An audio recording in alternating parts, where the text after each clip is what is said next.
야, 요즘 정고승 변호사의 전문 분야인 쿠팡 얘기가 정말로 우리 한국 신문의 지면을 장식하고 있는데 최근의 상황이 좀 어떻게 되는 겁니까? 지금 미국 국회 보고서가 발간이 됐는데 한국 정부가 보복했다 이런 식으로 약간 왜곡 편향되게 발간이 된 것 같아요. 거기에 대해서 대한민국 정부는 그렇지 않다라고 항변을 한 상태인데 사실 찾아보더라도 그 쿠팡이 지금까지 한 일은 위법적인 일을 한 거고 심지어 대한민국 수사기관과 대한민국 입법부를 사실 능멸하는 태도를 보였기 때문에 능멸했다. 그렇죠. 사실은 말도 안 되는 보고서를 주장을 하거나 막 그 쿠팡 박스에 들어있던 데이터를 찾았다라는 식의 허위 사실을 유포를 하는 식으로 사실 그냥 가만히 있었으면 좀 덜 맞았을 걸 오히려 공분을 일으키는 방식으로 했고 그리고 그 모든 문제 해결 방식을 대관 즉 약간 정부나 국회 쪽으로 이제 그 인사들을 영입을 해갖고 해결하는 방식 구태적인 방식을 쓰려고 하다가 오히려 좀 더 비판을 받았던 것에 불과하지 사실 저 개인정보 처리나 이런 부분에 있어서 위법이 있었던 건 확실하기 때문에 여기에 대해서는 대한민국 정부가 적법하게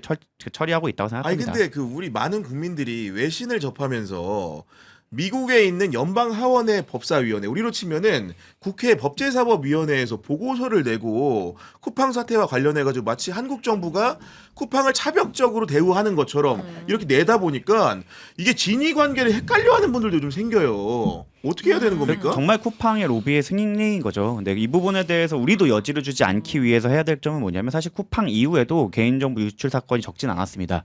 여기에 대해서도 대한민국 공정이나 정부가 좀 더 적극적으로 나서서 과징금 부과를 하고 그 국회가 사실 좀 더 움직여줬어야 돼요. 국회가 쿠팡 사태 있고 나서라도 입법을 빠르게 처리를 해서 뭐 단체 소송법을 만들던가 아니면 조금 더 강력한 징계 수단을 만들었다고 한다면 그 이후에 나오는 오히려 개인정보가 유출된 사건들에 대해서 한국 정부는 오히려 더 세게 대응했다. 이렇게 했으면 사실 이런 보고서가 힘을 잃을 텐데 그 이후에도 사실 큰 변화 없이 이루어지기 때문에 이렇게 약간의 빌미를 잡힌 부분이 있다라는 점도 있습니다. 뭐 위성락 안보실장이 오늘 사실상 맞아요. 반박 성격의 기자회견을 통해 가지고 입장을 밝혔거든요. 거기에 이렇게 예를 들었더라고요. 만약 쿠팡 사태 같은 이런 유사한 정보 유출이 미국에서 있었다. 미국의 3분의 2에 해당하는 인적 정보가 중국에 유출됐다. 그런데 어디로 간지 모른다. 그러면 미국에서 어떤 반응을 보이겠느냐? 가만뒀겠습니까 그거를? 네. 심각한 이슈라고 생각하지 않겠느냐? 맞아. 근데 우리나라에서 그런 일이 생겼는데 미국은 왜 그런 반응을 보이느냐? 뭐 이런 취지의 반박성 얘기를 너무 했어요. 정론이죠. 거의 너무 정론이고 네. 사실 지금 이 아까 말씀드렸던 우리가 빌미를 잡혔던 부분을 해결하기 위해서라도 정부가 좀 더 빨리 움직여야 되고 제가 그래서 그때 몇 번 문제 제기를 하지 않았습니까? 국회에 쿠팡 대관이 누구 만났냐? 그러니까 결국 정보공개 청구 안 해줘서 저희가 행정소송을 넣어서 소송을 진행 중이고 그리고 네. 국회 사무처로 지금 송달이 됐습니다. 네. 받았으면 빨리 답변서 내세요. 재판 빨리빨리 진행하게. 아니 그리고 저는 우리 청와대가 그래도 자랑스러운 거는 미국과의 관계, 미국 의회와의 관계는 껄끄러울 수 있기 때문에 이런 그렇죠. 답변은 과거 정부들 같은 경우에는 NCND 뭐 알아도 모른다 이런 식으로 답변하는 게 많았는데 이번에 청와대에서는 그것도 위성락 국가안보실장 이분이 어떤 분입니까? 굳이 외교적 구분을 하면 수사로 구분을 하면 자주파 동맹파 할 때 동맹파에 맞아요. 속하는 분인데 맞아요. 이분이 미국의 의회 보고서를 정면 반박하는 브리핑을 시켰다는 것 자체가 대통령이 시킨 것 같다 이런 느낌이 확 와요 지금 보니까. 자꾸 시끄럽다고 표현을 해요. 그러니까 너무 용역 소리 듣는 거 아니에요, 우리? 대로 답해라. 생긴 것도 약간 용역 느낌이네 당신은. 아니 답을 다 얘기해주고 난 다음에 나보고 어쩌라는 거야? 형이 십장이라는 소문이 있어요. 진짜. 아, 참. 네. 어떻게 생각하십니까? 네. 아니요. 지금 얘기하신 것처럼 상징성이 큰 거죠. 일종의 경고 메시지 성격을 갖고 있어요. 왜냐하면 그동안에 미국의 입장에 좀 더 가까이 가고 미국하고 좋게 잘 지내자고 얘기했던 동맹파란 말이에요. 위성락 실장이. 그래서 만약에 한국과 미국의 갈등이 있다고 하면은 이거 원만하게 외교적으로 풉시다. 네. 이렇게 갈등을 조정하거나 중재하는 역할을 맡아야 될 사람이라고 보이는데 그 사람이 나와서 아니 미국에 그런 일이 있었다면 어떻게 하겠습니까? 잘못된 겁니다 본인들 의견이. 예. 이렇게 얘기를 했다는 거예요. 이건 뭐 우리가 경고성 뭐 이렇게 해석하기는 좀 그럴 수 있지만 미국 입장을 우리가 수용하기 어렵다. 이렇게 미국이 공개적으로 얘기한 거예요. 그리고 그 배경에는 아까 말씀하셨던 것처럼 저도 제일 먼저 든 생각이 그거예요. 쿠팡 돈 많네. 이 로비 진짜 잘하는구나. 이 생각 들었단 말이에요. 그리고 또 하나 든 생각. 가만둬서는 안 되겠네. 탈팡 다 해야 되겠네. 이건 진짜 소비자들이 확실히 쿠팡에 경고를 줘야 돼요. 저도 쿠팡 안 쓰고 예전에 뭘 하나 하다가 그냥 쿠팡에 가입을 했던 것 같은데 그냥 다 탈팡했어요. 저희 네. 집 쿠팡이 시키지 않거든요. 이렇게까지 하는 기업을 어떻게 씁니까 이거? 돈은 다 벌어가지고 미국으로 가지고 가면서 어떻게 이 나라에 이렇게 법제나 이런 거에 무시할 수가 있어요. 사실 이거를 본질적으로 해결하기 위해서는 대안품을 만들어줘야 되는데 그거에 대한 입법이 사실 준비가 되었었어야 돼요. 그렇죠. 네. 그때 이제 그 슈퍼나 원래 갖고 있던 그 오프라인 매장을 갖고 있던 것들이 새벽 배송을 할 수 있게 그 물류에 대한 법률을 풀었어야 되는데 네. 결국 그 입법이 좌절됐어요. 왜요? 국힘이 반대했나? 그것도 아니면- 그렇고 아마 쿠팡 로비가 강하게 작용하지 않았을까도 그래서 싶고 그 방문한 아. 사람들 명단을 공개하라고 그래서 정부선 공고나온 변호사가 거예요. 저렇게 지금 난리를 치고 있는 거 아니 아니겠습니까? 홈플러스를 지금. 살려가지고 쿠팡을 좀 대체할 수 있는 기업으로 만들면 안 되나? 근데 이제 거기도 그 그거는- 망한 회사를 세금으로 살린다라는 아. 비판을 받을 수 있고 그래서 사실 또 약간 악재가 있었던 게 거기에 대한 대안 어쩌면 대안품으로 제시됐던 중에 하나가 또 이마트였는데 아, 네. 왜 이마트가 좀 많은 점포가 있고 거기서 배송을 하면 되니까 네. 그랬는데 이제 좀 실수를 많이 하다 보니까 동력이 좀 깎인 게 사실인데 결국 경쟁이 있어야 됩니다. 경쟁이 있어야 그런 이상한 이벤트도 못 하고 그렇죠. 경쟁이 있어야 이런 네. 유출이 됐을 때 국민에게 이제 고개를 숙이는데 지금은 법에 의해서 두 개를 갈라서 시장을 나눠놨기 때문에 경쟁이 안 이루어져서 이런 부분이 있어서 이거는 법을 통해서 좀 해결해야 된다고 생각합니다. 근데 이게 참 고민스러운 부분이에요. 왜냐하면은 쿠팡은 일종의 플랫폼이잖아요. 그러니까 쿠팡이 직접 물건을 만들거나 직접 유통시킨다고 보기 어렵고 쿠팡을 통해 가지고 많은 소상공인들이 들어오거나 중소기업이 들어와서 쿠팡 플랫폼에서 물건을 파는 거란 말이에요. 중개해 주는 거죠. 그러니까. 네, 네. 일종의 물류 회사인 거예요. 쿠팡으로 보면. 근데 뭐 이마트나 홈플러스도 역시 마찬가지지만 이런 곳은 오프라인 매장을 갖고 있잖아요. 이런 곳이 만약에 배달을 하게 되면 이 전통시장이나 또 소상공인이 죽는다는 소리가 나오는 거예요. 왜냐하면 집 동네에 갈 일이 없어지는 거예요. 그렇게 되면은 동네 전통시장을 안 가고 그냥 동네 뭐 이마트 갈 사람들이 그냥 배송을 신청하면 그 이마트에서 지금 배달을 하는 체계가 될 거란 말이에요. 그게 간단치가 않아요. 근데 저는 이 논리에 대해서 조금 반대인 게 이미 전통시장에서 구매하는 구매층과 온라인 쇼핑을 즐기는 층은 나뉘어졌어요. 나뉘어 있다. 저도 전통시장을 가끔 가는데 그거는 이제 와이프랑 데이트하러 아니면 식자재 구경하러 이렇게 가는 것들이 많거나 진짜 바로 먹을 음식을 사러 많이 가는 거지. 사실 저 같은 이제 와이프가 이제 저희는 신생아를 키우고 있다 보니까 대부분 온라인 쇼핑을 할 수밖에 없거든요. 거기서 대체제로 쿠팡이나 뭐 쿠팡에 대한 대체제로 뭐 SSG가 생기든 뭐 주마켓 옥션이 하나로 만들어진 네이버가 생기든 컬리가 생기든 거기에랑 전통시장과는 그 저희의 소비에는 전혀 영향이 없을 거라 생각해서 오히려 전통시장을 진흥하기 위해 관광이나 데이트 코스를 만들어주는데 시간을 소비할 수 있는 공간으로 만들어주는데 주력을 아하, 하고 네. 이 부분 그러니까 이제 물류나 쇼핑 부분에 대해서는 더 치열하게 경쟁을 할 수 있게 오히려 칸막이를 좀 없애주는 게 낫지 않을까 싶어요. 우리 방송 아껴주시는 수중폭파단님이 정구승 변호사님 사랑합니다. 정구승 만세 주셨는데 어제까지 저를 사랑하지 않으셨나요? 이런 말씀 좀 드리고 토마토님 같은 경우에는 우리는 모두 동지입니다. 우리는 이재명 정부의 성공을 원합니다. 하면 슈퍼챗 보내주셨는데 감사하다는 말씀드리고 이번 주 이제 한국갤럽 여론조사를 보니까 네. 이재명 대통령의 국정 지지율이 54%로 집계가 됐고 이것은 지난주 직전 조사보다 긍정 평가가 3%포인트 상승했다. 어떤 의미라고 보면 되겠습니까? 일단 오차범위 내기 때문에 제가 올라갔습니다 이렇게 말씀드리긴 좀 어려울 것 같은데요. 의미 있는 분석이라고 한다면 추세 하락이 멈췄다. 그러니까 그 선거 전에는 그러니까 5월 3주차가 갤럽 조사에서 마지막이었거든요. 맞아요. 그게 긍정이 64, 부정이 28이었어요. 근데 지방선거 끝나고 난 다음에 6월 2주차에 긍정이 57, 부정 35였다가 4주차에는 긍정 51까지 떨어졌어요. 그러니까 13%포인트가 빠진 거죠. 네. 네, 그 사이에. 퇴임 이후 최저치 수준까지 떨어졌다고 보면 되는데 이번 주에 긍정 54, 부정 36이에요. 그러니까 이것도 오차범위 아니니까 올라갔습니다 이렇게 말할 수는 없지만 이렇게 내려가다가 이렇게 지금 됐다는 뜻이에요. 그러니까 다시 반등할 수 있는 기반을 다진 한 주가 됐다 이렇게 평가할 수 있겠고요. 네. 뭐 일각에선 코어 지층이 입안해가지고 그렇다. 이거 진짜 반박하는 것도 이제 입이 아파서 못 하겠는데 민주당 지지층의 긍정이 89, 부정이 7이에요. 압도적으로 이재명 대통령 잘하고 있다 이렇게 네. 평가하는 거고요. 진보 진영에서도 긍정이 83, 부정이 13이에요. 진보층도 압도적으로 대통령 국정수행 잘한다 이렇게 보는 거거든요. 근데 직전주 보면 그때가 그 지지율로 봤을 때 지금 조금 올라가거나 거의 비슷하게 나온다 그러면은 그 주에 코어 지지층이 이반됐다고 막 주장했잖아요. 그때 민주당이 그 민주당 지지층 사이에서 긍정이 86, 부정 12, 진보에서 긍정 81, 부정 17이에요. 이것도 거의 그 제자리라고 봐야 되는 거예요. 그러면은 어느 층에서 어디에서 문제가 생겼느냐 이렇게 보면 중도층이 긍정이 51, 부정 40이라서 긍정 58, 부정 33이 됐어요. 확실히 긍정 올라가고 부정 내려갔잖아요. 그러니까 중도층이 움직인 거예요 지금. 그렇죠. 네. 오차 범위가 밖에서 좀 움직였다는 뜻이에요.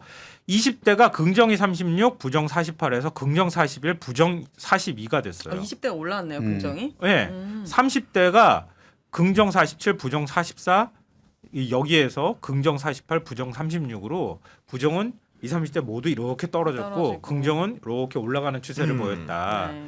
그러니까 중도하고 20, 30대가 이렇게 움찔끔틀하니까 그동안에 추세적으로 하락하는 게 멈추거나 조금 반등하려고 하는 기미가 나타났다. 이렇게 맞아요. 봐야 되는 네. 건데 코어지층 웽 무슨 말도 안 되는 코어지층이야. 공교로운 게 누가 당대표로에서 사퇴하고 누가 해외로 나가니까 갑자기 2030이 돌아오기 시작했고 갑자기 중도층이 돌아오기 시작했어요. 누구라고 말 안 했습니다. 네.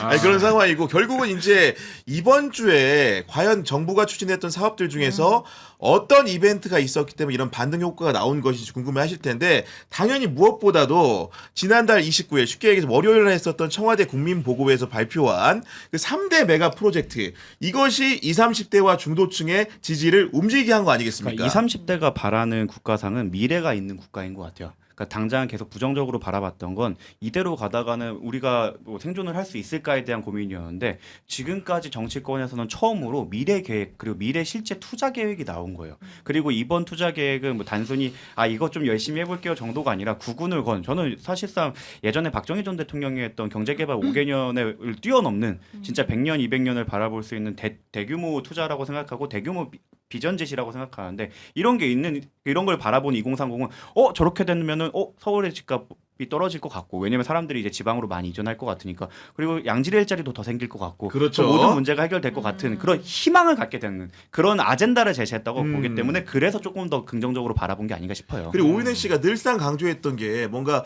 호남의 변화 이런 것들 여러 차례 강조했었는데 네. 대통령이 정말로 800조라는 큰 돈을 성사시켜가지고 반도체 클러스터를 삼성과 SK를 투입해서 호남권을 개발시키겠다 이런 아젠다들이 지역 주민들한테도 크게 소구했을 것 같아요. 심지어 이재명 대통령께서 그동안 얼마나 외롭고 서러우셨습니까라는 말씀도 해주셨잖아요. 그러니까 그런 모든 말씀과 이런 과정들을 봤을 때 이게 단지 보여주기식이 아니라 오랜 시간 고민이 있었고 그리고 정말 호남 발전에 있어서 진심이시다. 저는 그 말에 더 위로를 받았거든요.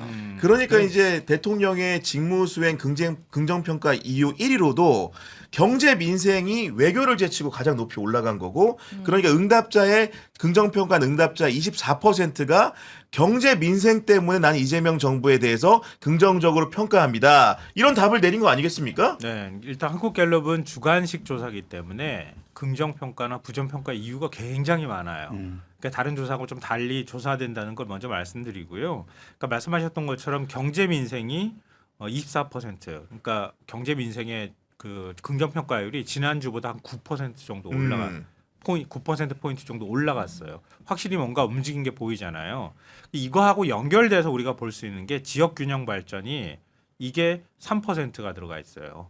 그러니까 지역균형 발전하고 경제민생하고 같이 엮인 거예요. 그러니까 메가 프로젝트라고 하는 개념으로 같이 두 그렇네. 가지를 이해할 수 있어 보여요.